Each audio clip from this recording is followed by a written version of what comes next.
Welcome to Body and Soil, coming to you from Uganda.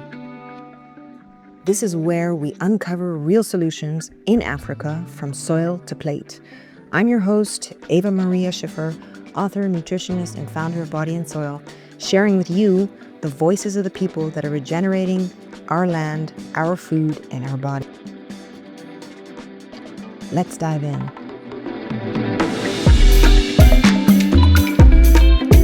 Welcome to the very first Body and Soil podcast. I have to say, it's a bit weird. I'm sitting in my bedroom in Mityana at the RUCID Organic College. But the reason why I'm sitting in my bedroom to record is because I'm trying to find a space where there's as little echo as possible. I have like a stack of books piled up so that I have the microphone reaching my mouth. Yeah, but I'm just figuring it out because I feel right now is the time to start this. Maybe it's not perfect. Maybe I don't have everything perfectly set up, but I feel I have to do it now. And that's actually a way that I live my life, and also one of the reasons why I'm here today, which I'll get to later. First, thank you so much for being here. I'm really happy to be your host on this journey to holistic health from soil to plate, where we're going to be meeting all sorts of amazing people on this podcast who are going to be explaining to us how there's so many solutions to changing or to going back or to regenerating our agricultural systems here in Africa and also all across the country. I mean, all across, not the country, the country Uganda, but the world and the continent. And I feel like a lot of times we've been, at least what I've noticed is that these solutions are often coming from other continents other than here. And we have solutions here, local solutions. Of course, the expertise can grow. And that's what Body and Soul podcast is also here to do, to connect those expertise so that people can learn from it, get inspired, connect to each other, and just find other people. I think that's one of my biggest talents. What I've noticed over the years is that I'm actually really good at connecting. So that's what you're going to be finding here at Body and Soul. For the very first podcast, what we're going to be talking about is three things. First of all, I want to introduce myself. Why should a girl from Germany be the host of a podcast for solutions in Africa? And then secondly, why Body and Soil? What is Body and Soil? What does it mean? What do we do here in Uganda? And thirdly, what you'll be getting from this podcast. So here we go. First off, my name is Maria Schiffer, and I grew up in 8 different countries. By the time I made it to Germany at around 16, I never had a feeling of home or belonging, or my whole life just tried to fit in. And I think I'm really good at fitting in because I had to learn as a child always to fit in. But what I felt living in Germany all of a sudden in one place and having to live a sort of normal life, I all of a sudden realized I don't fit in. But it took me maybe 20 or I think around 20 years to actually acknowledge the fact that it's okay not to fit in, and that my talents and that being an outsider, feeling that way, is actually something that I can use to my benefit. And the first time, I never really came in contact with I was never interested actually in Africa at all.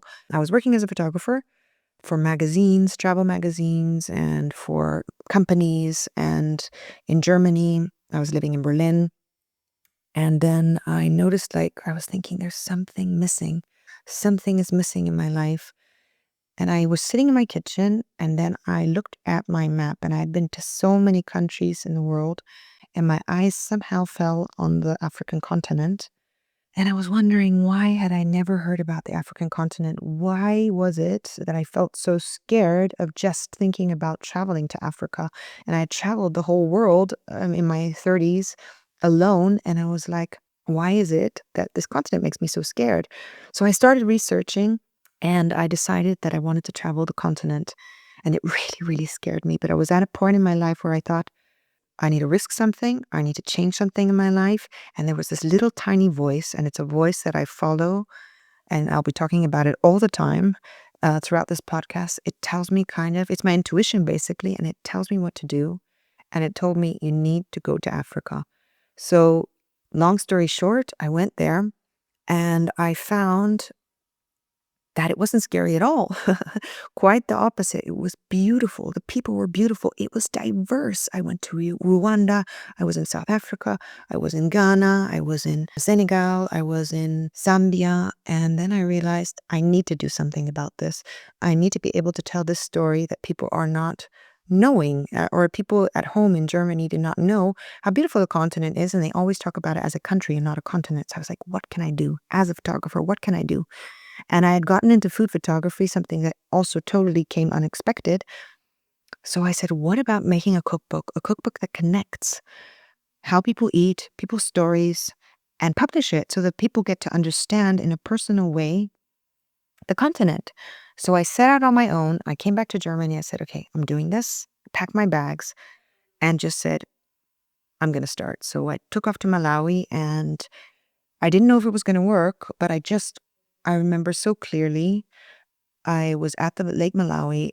I I was walking down the beach, and then I saw this guy. This guy was like started talking to me and asked me if I needed a tour guide, and I said, no, actually, I need a translator. So this guy says, okay, yeah, I'll be your translator. And I sat down with him, and I said, I'm trying to make a cookbook. I need somebody to cook with. Do you know anyone? So he brought me to someone, a young girl, and we made maize meal porridge and beans. And that was, I think, no, we made maize meal porridge and greens. That was the first Body and Soil recipe. No, sorry, Eating with Africa recipe. See how I identify these two things. It's all in one. But Eating with Africa was how the book was called, or is called. It's available on all German-speaking markets.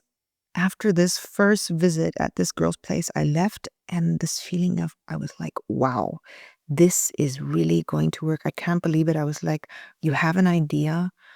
You're crazy enough to go out and just talk to somebody and say, can I come into your home and cook with you? And it actually is going to work. So I started financing this journey through 10 African countries by myself. I didn't have a publishing house, nothing. And I did it in a year. And I collected 50 stories and 50 recipes. I was calling the book Eating with Africa. And I was just letting people follow me over social media. And finally, in the very last country, in Sierra Leone, that's where the publishing house came through and said, Maria, we're going to publish this book for you. So DK published Eating with Africa. And all of this, I'm saying, is a very quick story, but it was intense. And the one thing that I noticed while I wrote this book was that, first of all, I knew nothing about agriculture.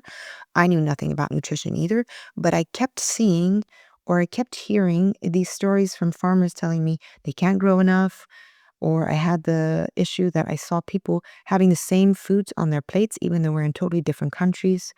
I saw the markets a lot of times with similar foods, and but I also saw like people had like huge amounts, huge, sometimes big properties, but they weren't able to cultivate the whole property. And I didn't even know what permaculture is, for example. I didn't know, really, when I'm talking about I didn't know, I really didn't know anything about agriculture.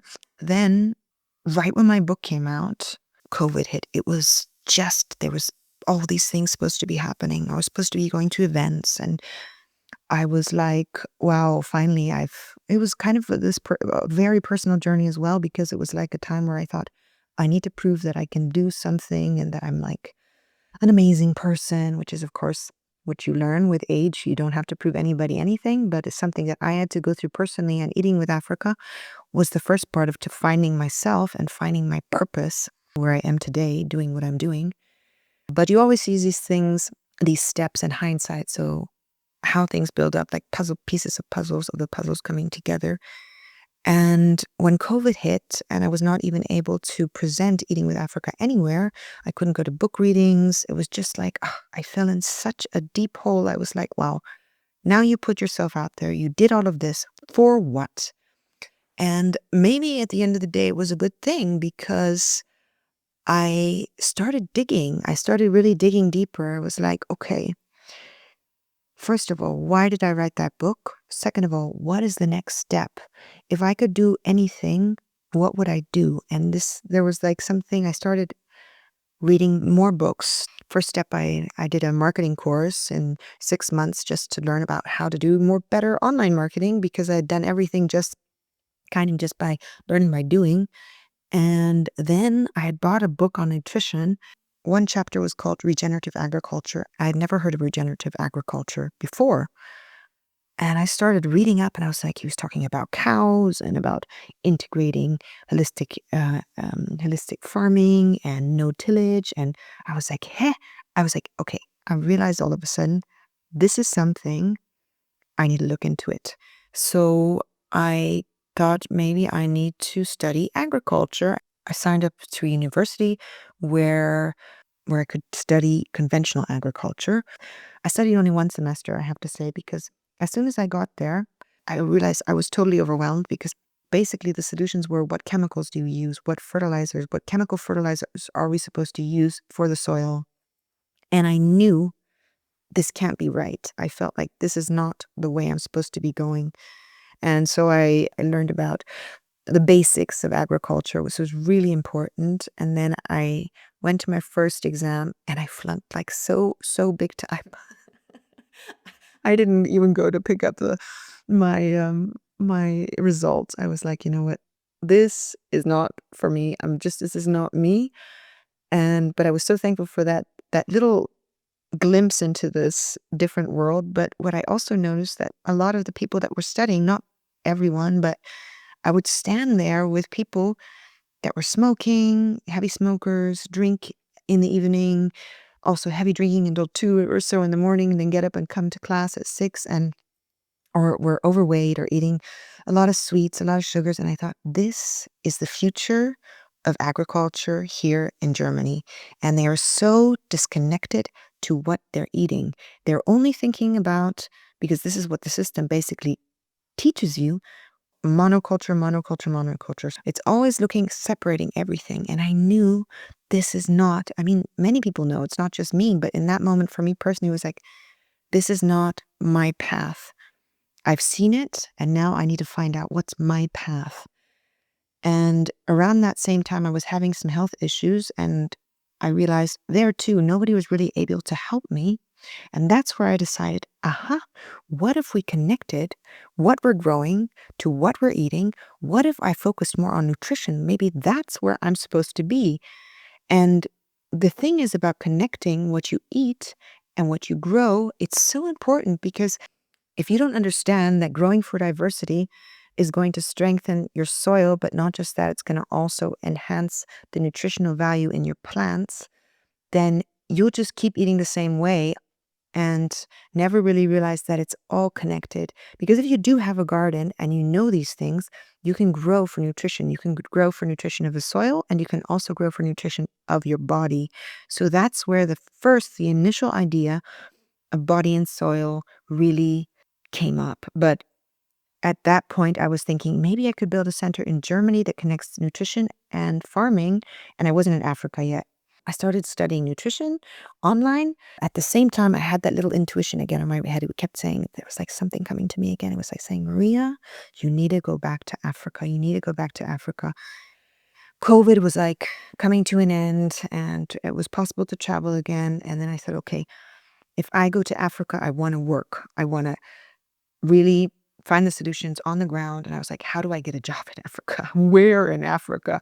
So again, I just, like I did with Eating with Africa, I just started writing magazines and told them, now that they knew who I was, that I was also an expert in the continent, an expert, I would like to say, in quotations, because you're never really an expert. You can't be an expert on 55 or 54 countries.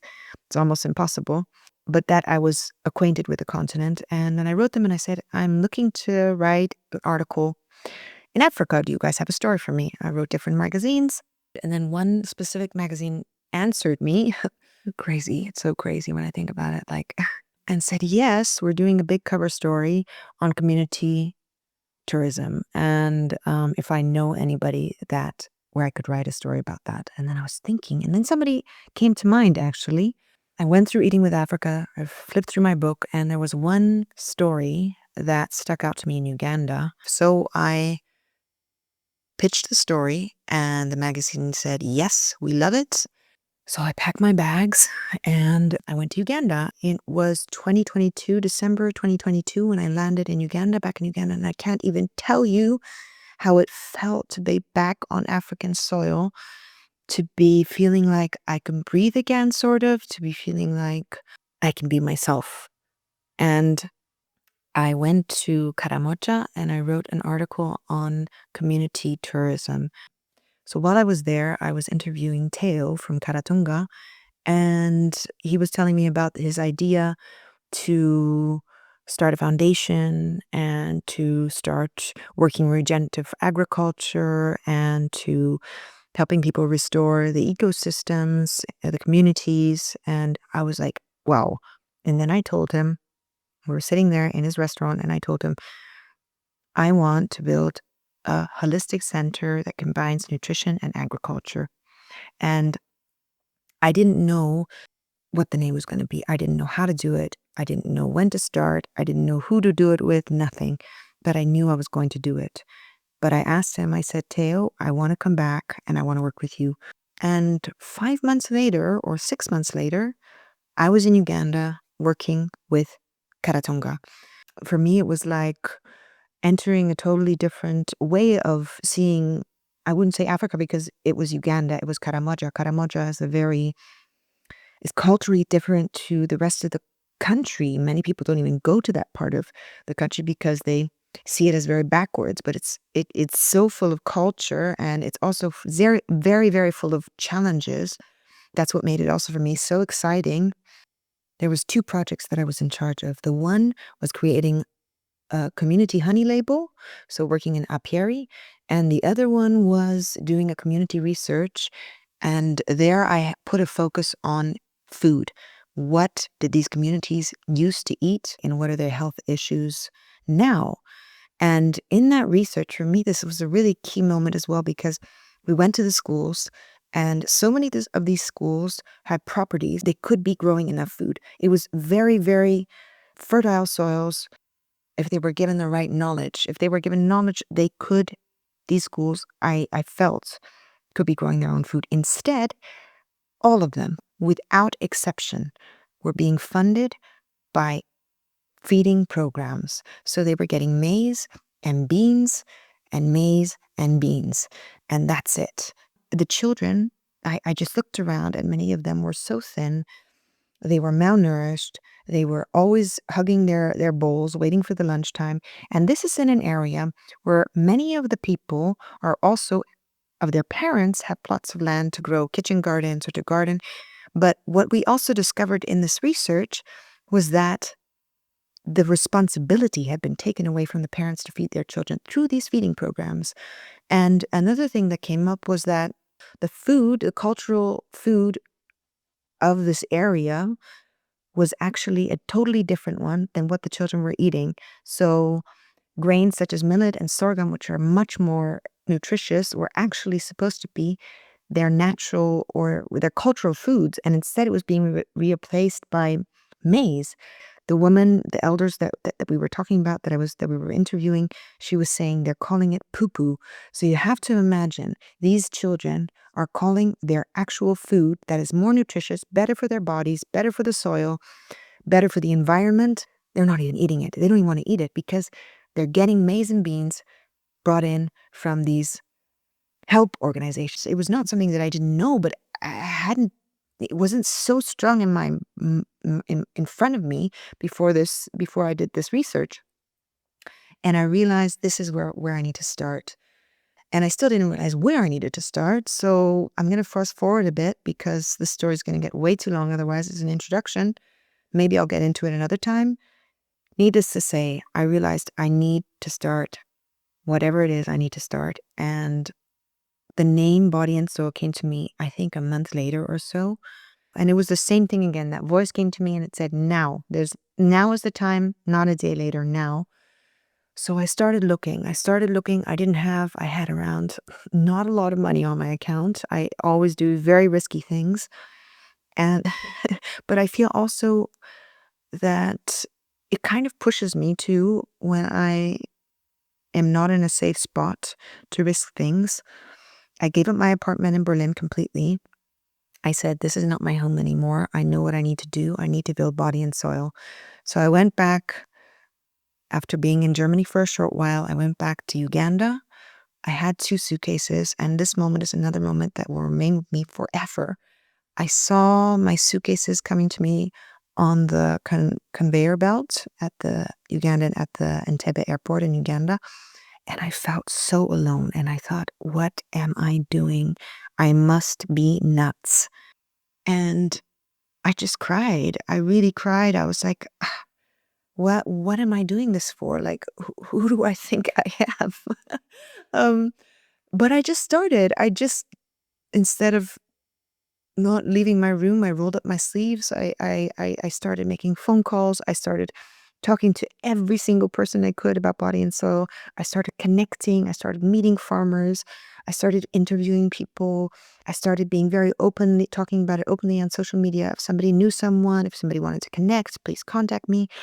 And then all of a sudden, somebody did connect with me, and they asked me if I knew a college outside of Kampala called RUCID, where they train young people in how to grow organically using agroecology. And I was like, I don't know. It doesn't sound so interesting. It's not regenerative. I need somebody who's doing regenerative farming. But I said, fine, as part of my work, let me go there. Let me see it as a day of research. So I went there and I met Samuel Nyanzi, the college director, and his team, and I was just blown away. And it was not because everything was perfect, it was because the potential here is so big. And also, when I sat down with Samuel, who you'll be also hearing in the next episode, who he is, I'll be introducing you to him, I realized something. We were so on the same wavelength, and we both wanted exactly the same things. But I realized also that he was coming from a point of training people in agriculture for 30 years. And he also realized that this is not the solution to go out and just give trainings, but that there's more solutions, and the solutions need to be maybe even reinvented. That's where we together decided, if we create a center here for body and soil together with RUCID, putting our expertise together, putting my expertise coming from the outside as a storyteller, as a nutritionist, as a marketer, as a connector, and their local experience, their local knowledge, their knowledge in agroecology, we can build something so strong, and we can start with the schools, and we can build it slowly, slowly. That's where I want to step into what is actually body and soil, because body and soil is a holistic approach, and it connects all the areas of life, meaning it doesn't just connect how we grow or what we eat, it also connects what we bring to the market, because we want to also create a cycle that enhances people's income and encourages them to grow more healthy food, but also to be able to reach the market with these foods. So what we do, and our goal at Body and Soil, is to create, first of all, educational structures that can be scalable. Educational structures that can be scaled in schools, for chefs, for small-scale farmers, for anybody who wants to have this knowledge. And that knowledge covers regenerative farming, hygienic processing, and nutritional cooking. And those three things need to be connected to people's cultures. So we don't just want to take away and say, okay, now you need to be growing quinoa and chia seeds because that's what we're eating in Germany or in the rest of the Western world. No, what are the grains? What are the foods? What are the crops that are being neglected, that are even being forgotten? Maybe even indigenous foods, the local ones that people have traded for hybrids, for seeds that are coming from outside, for seeds that they think are going to make more profit. What are those foods and what are those dishes that can be brought back into schools, that can be grown in school gardens, that can be brought to the chefs? One thing that I noticed as a tourist when you're traveling around in any parts of Africa, for example, that you'll often be served continental foods.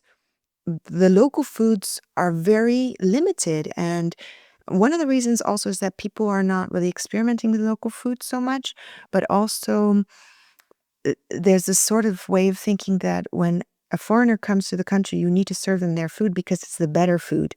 foods that come from the West are the better foods. So we have like over 50% of the population in Africa are small scale farmers or work in the agricultural sector.